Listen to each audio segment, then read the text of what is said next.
Chapter 7 Knowledge of the Absolute. The Supreme Personality of Godhead said, "Now hear, O son of Pritha, how by practicing yoga in full consciousness of me, with mind attached to me, you can know me in full, free from doubt.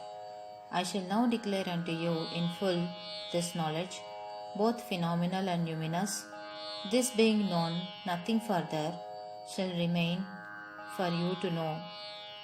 Out of many thousands among men, one may endeavor for perfection, and of those who have achieved perfection, hardly one knows me in truth. Earth, water, fire, air, ether, mind, intelligence, and false ego, altogether these eight constitute my separated material energies.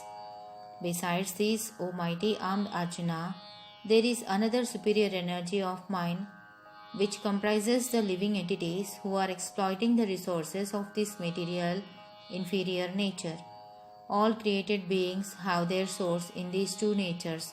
Of all that is material and all that is spiritual in this world, know for certain that I am both the origin and the dissolution. O conqueror of wealth, there is no truth superior to me. Everything rests upon me as pearls are strung on a thread. O son of Kunti, I am the taste of water, the light of the sun and the moon, the syllable Om in the Vedic mantras. I am the sound in ether and ability in man. I am the original fragrance of the earth, and I am the heat in fire. I am the life of all that lives, and I am the penances of all ascetics. O son of Pritha, know that I am the original seed of all existences, the intelligence of the intelligent, and the prowess of all powerful men. I am the strength of the strong, devoid of passion and desire. I am sex life which is not contrary to religious principles. Know that all states of being, be they of goodness, passion, or ignorance, are manifested by my energy. I am in one sense everything, but I am independent. I am not under the modes of material nature, for they, on the contrary, are within me.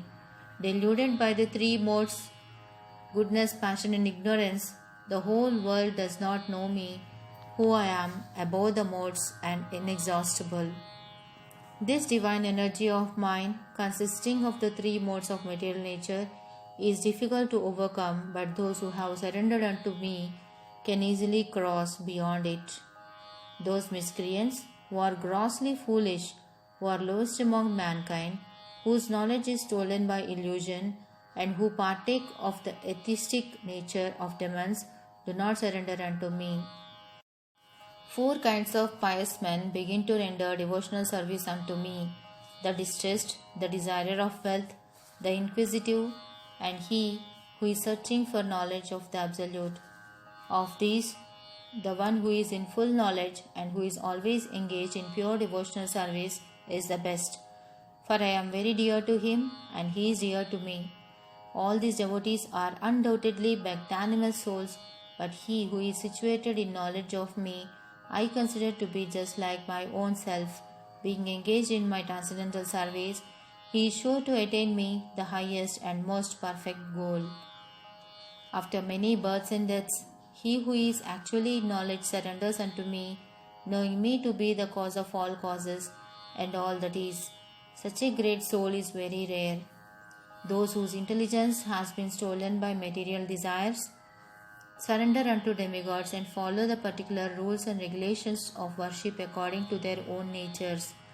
I am in everyone's heart as a super soul. As soon as one desires to worship some demigod, I make his faith steady so that he can devote himself to that particular deity. Endowed with such a faith, he endeavors to worship a particular demigod and obtains his desires. But in actuality, these benefits are bestowed by me alone. Men of small intelligence worship the demigods, and their fruits are limited and temporary. Those who worship the demigods go to the planets of the demigods, but my devotees ultimately reach my supreme planet. Unintelligent men who do not know me perfectly think that I, the Supreme Personality of Godhead Krishna, was impersonal before and have now assumed this personality. Due to their small knowledge, they do not know my higher nature, which is imperishable and supreme. I am never manifest to the foolish and unintelligent. For them, I am covered by my internal potency, and therefore they do not know that I am unborn and infallible. O Arjuna, as the Supreme Personality of Godhead, I know everything that has happened in the past, all that is happening in the present, and all the things that are yet to come. I also know all living entities, but me no one knows. All living entities are born into delusion, bewildered by dualities arising from desire and hate. Persons who have acted piously in previous lives and in this life, and whose sinful actions are completely eradicated, are free from the dualities of delusion, and they engage themselves in my service with determination. Intelligent persons who are endeavoring for liberation from old age and death take refuge in me in devotional service. They are actually Brahman because they entirely know everything about transcendental activities. Those in full consciousness of me, who know me, the Supreme Lord, to be the governing principle of the material manifestation of the demigods and of all methods of sacrifice, can understand and know me, the Supreme Personality of Godhead, even at the time of death.